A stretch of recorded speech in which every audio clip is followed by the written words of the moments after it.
Selamat malam. Baik, saya ke Pak Hekal dulu.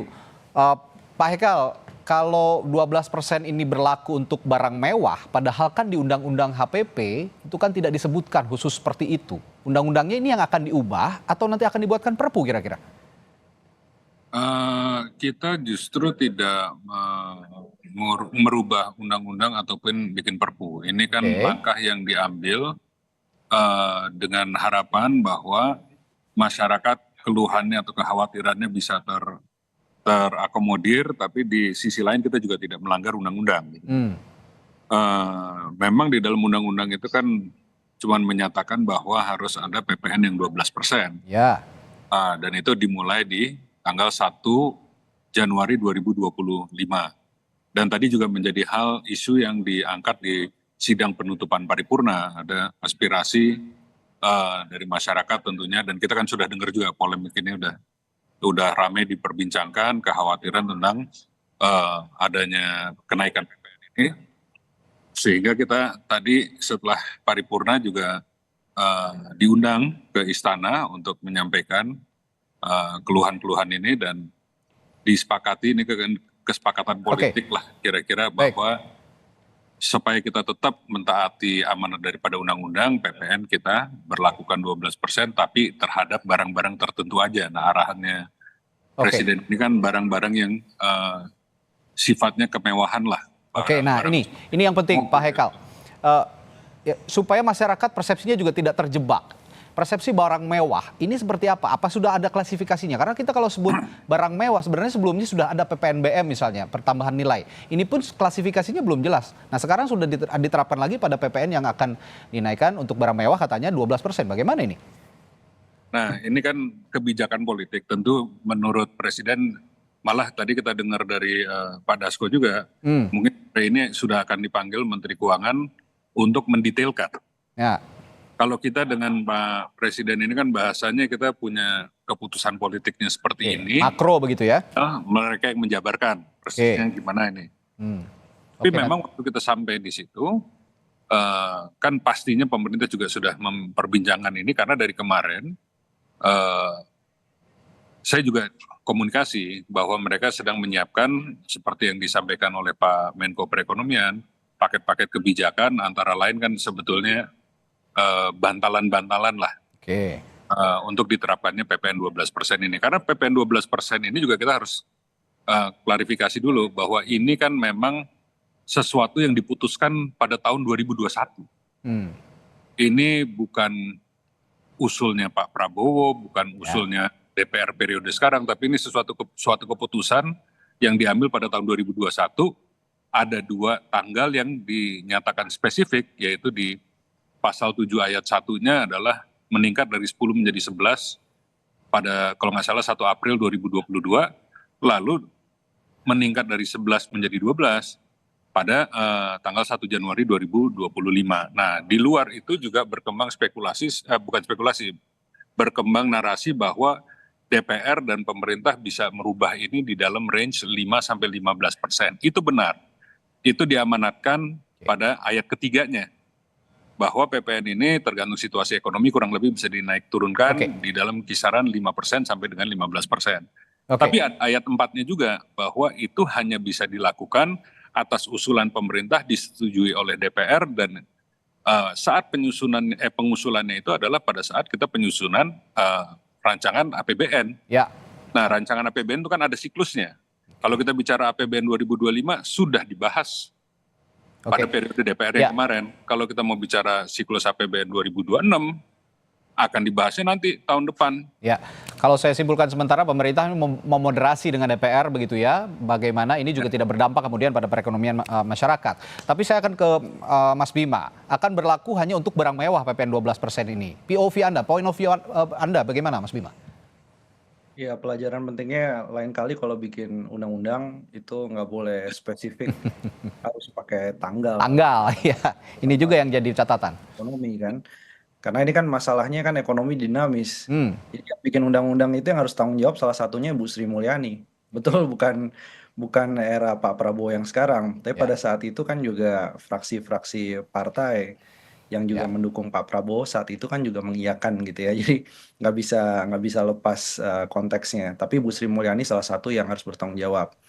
Jadi pelajarannya karena ekonomi dinamis, maka jangan dipatok.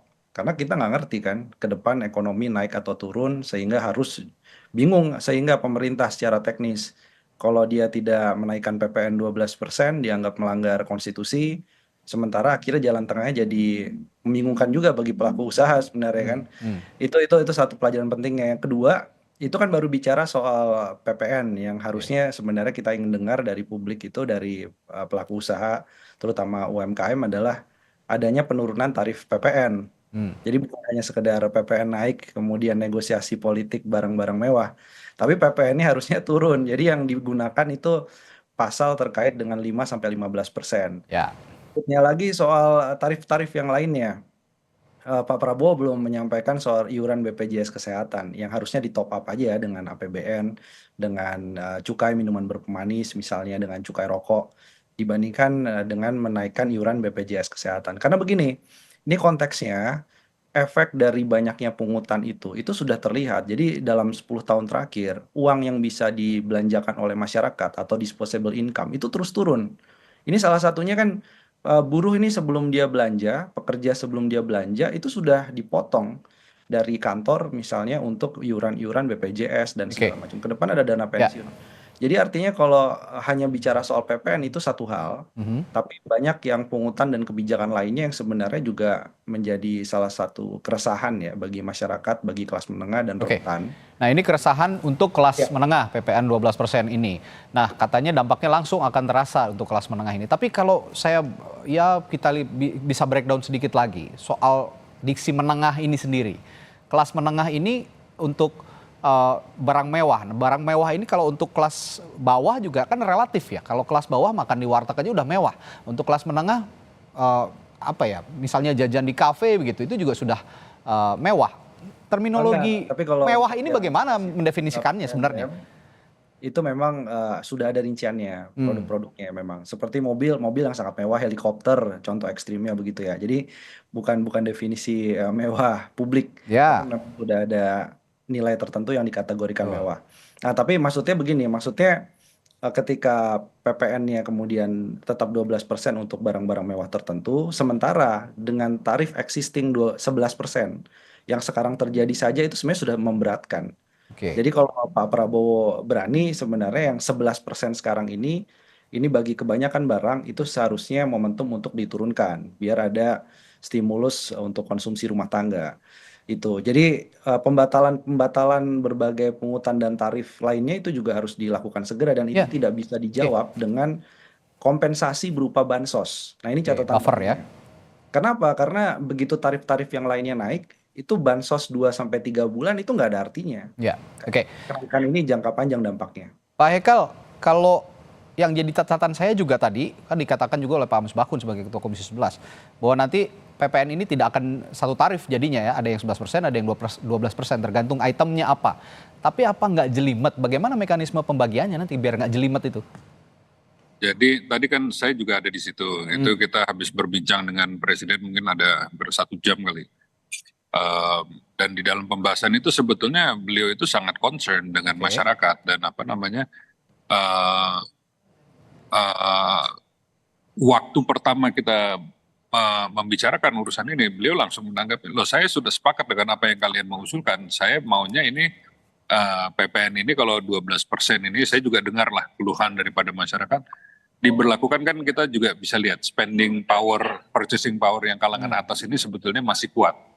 Nah, mereka aja yang kena PPN ini dulu, gitu kan. Oke. Nah, lalu dalam diskusi itu berkembang lebar itu adalah bahkan beliau agak spesifik kepada beberapa item. Cuman saya nggak mau buka terlalu detail karena nanti itu kan harus dalam. Saya nggak mau menyebabkan kebingungan juga di publik biar nanti Ya. itu dijelaskan oleh Menteri Keuangan pada waktunya Oke. dan pastinya dalam waktu dekat karena ini memang kita akan intensif beberapa hari ke depan ini untuk membahas ini. Tapi beliau menggambarkan misalnya nih, kalau yang gampang nih, misalnya mobil lah, mobil ini kan barang mewah, ini nggak apa-apa dikenakan, tapi yang lain-lain tahan dulu gitu kan. Lalu memang ini kan tadi baru kita rumuskan kalau kita DPR baru mengusulkan dan di sana ternyata sudah ada wacana untuk merumuskan itu, tentunya akan dirapihkan lah bentuknya Oke. seperti apa dan diumumkan. Nah, tadi yang saya sampaikan ini kan keputusan politik nih, Ya, bahwa ini kita mau jaga, kita punya market, oke. bahasa bantalan-bantalan juga tetap disiapkan, dan bantalan ini kan saya malah spesifik, saya bilang Pak, ini ramai di luar adalah kalangan menengah kita turun hampir 10 juta orang. Ini justru yang kita perlu jaga mereka, karena kalau PPN, kan banyak sekali barang yang memang tidak pernah dikenakan PPN, dan waktu ada undang-undang HPP ini malah dikenakan tapi dikecualikan, seperti sembako dan lain-lain, jasa kesehatan, pendidikan, dan beberapa yang lain itu kan, yang perlu ini Ya. sekarang kita jaga teman-teman Baik. kita semua yang di kelas menengah. Saya bilang Pak, ini harus ada. Nah, memang sudah ada beberapa hal yang disiapkan untuk itu, tapi saya nggak dahului Nah, pemerintah ini mengumumkannya. bantuan untuk kalangan menengah. Ini juga masih agak rancu sepertinya. Kalau bantuan untuk masyarakat kelas bawah kan sudah pasti ada BLT, ada bansos begitu ya, bentuknya bisa sembako atau uang tunai. Kalau bantuan untuk kelas menengah ini bagaimana, Pak Hekal? Ada yang sudah kita rumuskan tadi saya sampaikan. Ya, satu saja bisa Saya udah ada dicontohkan apa bayangannya, biar cuman konkret memang, begitu. belum bisa mengumumkan sebelum pemerintah sudah firm, Oke. dan ini kita akan intens dulu beberapa hari ke depan. Oke. Tapi intinya kita juga ingin menjaga spending power-nya kalangan menengah. Karena kalangan menengah ini seperti Bapak judul talk show-nya hari ini adalah ini udah terlalu banyak dibebanin macam-macam. Nah, di luar itu Pak Prabowo juga, kan kalau Bapak ngerti Pak Prabowo, coba lihat apa yang dia lakukan sih selama jadi presiden. Naik gaji guru, Ya, kebijakan naikin populis gaji semua. hakim, Ya, dia naikin UMP supaya masyarakat ini nggak susah-susah amat gitu kan. Malah tadi temanya udah pokoknya saya kepengen orang semua penghasilannya kita benerin dulu lah. oke. Nggak korupsi, supaya kita menahan kebocoran Oke. daripada APBN dan seterusnya gitu kan. Nah, bahwa ini undang-undang datang pas jatuh tempo waktunya, tadi saya mau komentarin juga tuh apa yang disampaikan Pak Bima, saya suka nih. Beliau ini berapa waktu ini aktif terus ini bicara perkara ini. Undang-undang soal pajak itu kan memang amanat daripada Undang-Undang Dasar. Undang-Undang Dasar mengamanatkan kalau pajak itu harus ditentukan dalam undang-undang supaya jelas.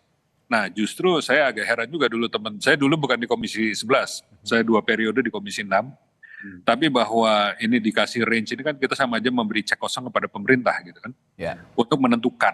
Padahal pajak ini kan sifatnya adalah pungutan paksaan kepada rakyat. Kenapa biasanya dibentuknya adalah undang-undang supaya ada kepastian kapan diterapkan, berapa nilainya, gitu kan. Nah, bahwa nilainya giliran sekarang datang waktunya di saat yang bad timing, yang kita nggak nyangka ternyata ekonomi lagi lesu, masyarakat lagi susah gitu kan, Ya. UMKM pada ngeluh.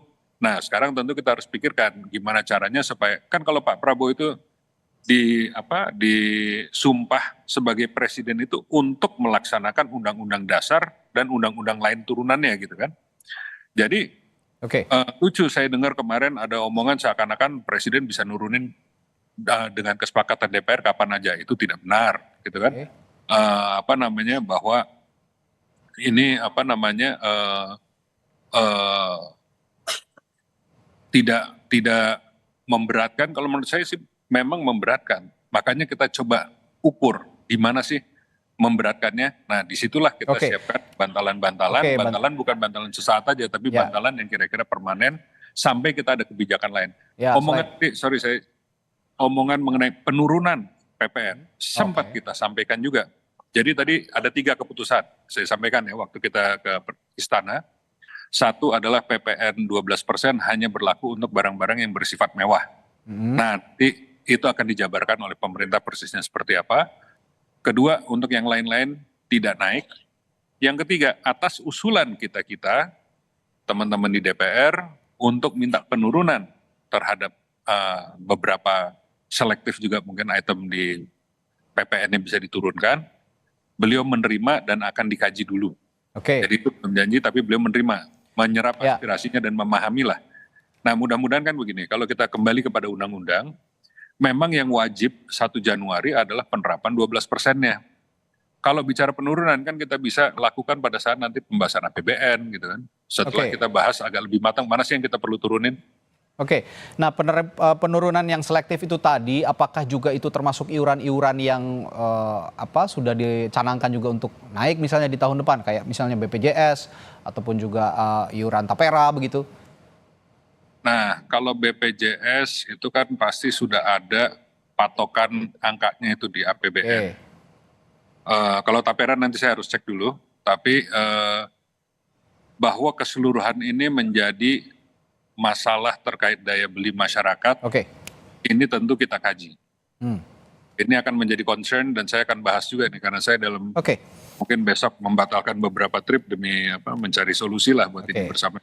Ya, Mas Bima, Anda ngelihatnya kalau kebijakan yang dibilang Pak Hekal tadi ini kebijakan politik gitu ya, ini melihatnya kebijakan strategis atau hanya populis saja kalau melihat supaya situasi kelihatan aman begitu, padahal nanti tahu-taunya malah masyarakat terjerembab jadinya ke depannya.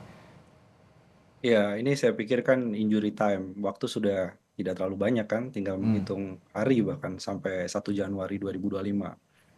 Jadi memang ini utak-atiknya lebih ke arah pressure politik begitu. Hmm, Tapi ada yang lebih besar lagi yang kita harus lihat bahwa begini, program Pak Prabowo ini butuh dana besar. oke. Dananya 71 triliun, belum program infrastruktur, food estate, dan lain-lain. Sementara ini kan ada kebingungan, gimana caranya menaikkan pajak tanpa kena kepada daya beli kelas menengah dan menuju kelas menengah ini yang 137,5 juta aspiring middle class ini. Jadi tantangannya di sana. Tapi ini juga kalau nggak ada objek pajak yang baru, makanya kita dukung sebenarnya Pak Prabowo kalau berani itu tindak lanjutin apa yang disebut Pak Hasim tuh 300 triliun misalnya dari sawit Sawit yang ya. nggak jelas gitu ya, 6 juta hektar sawit yang ternyata juga nggak bayar pajak. Itu sebenarnya bisa di follow up itu, tapi mungkin butuh waktu iya. Butuh butuh hal keberanian politik. Nah, di situ sebenarnya tekanan politiknya adalah berani nggak keluar dari hanya utak-atik soal tarif dan juga mengutak-atik objek pajak yang sama. Jadi tidak berburu di kebun binatang. Jadi harus ada inovasi baru, pajak kekayaan gitu ya kan. Itu kan udah dihitung semua tuh ada 81,6 triliun kalau bisa memajaki kekayaan itu. Ya. Belum kemudian windfall dari beberapa komoditas. Dan insentif fiskal yang boros tapi sebenarnya belum terlalu berdampak pada serapan tenaga kerja. Ini buat apa? Ya. Perusahaan yang sudah terlalu untung dikasih insentif pajak 20 tahun gitu ya, bebas bayar Oke. pajak. Nah itu kalau dirapikan maksudnya itu kita nggak perlu bicara soal daya beli kemudian rasio pajak harus naik gitu ya, nggak perlu kontradiksi begitu. Ya. Jadi Pak Prabowo harus berani keluar ya dari atau out of the box dari Ya. pemikiran-pemikiran pajak yang konvensional Ya, gitu. jangan sampai instead of menaikkan PPN 12% malah ngasih tax amnesty buat pengemplang pajak perusahaan besar gitu kira-kira ya Mas Bima ya. Ya itu biar Pak Haikal saja yang komen ya. Boleh nggak saya Silakan terakhir Pak Hekal. Singkat saja. Saya perlu ada tambahan nih kalau begitu karena Pak Bima menyinggung. Tadi sebetulnya sebagian yang Pak Bima sampaikan malah bukan kita menanyakan Pak Prabowo berani nggak, dia justru menantang kita. Kita berani mendukung dia untuk melakukan sebagian aksi-aksi yang disampaikan Pak Bima tadi. Oke. Oke, jadi ini mudah-mudahan lah. Insya Allah. Oke, Ini jadi kan baru 45 hari beliau nih. oke, sudah ada komitmen lah kira-kira seperti itu, tinggal realisasinya saja nanti ya di tahun 2025 bagaimana. Terima kasih Pak Hekal dari Komisi 11 DPR RI, Wakil Ketua Komisi 11 dan juga Bung Bima Yudhistira dari Selios telah berbagi perspektifnya diskusinya malam hari ini. Terima kasih, sehat selalu, sampai jumpa lagi Bapak-Bapak.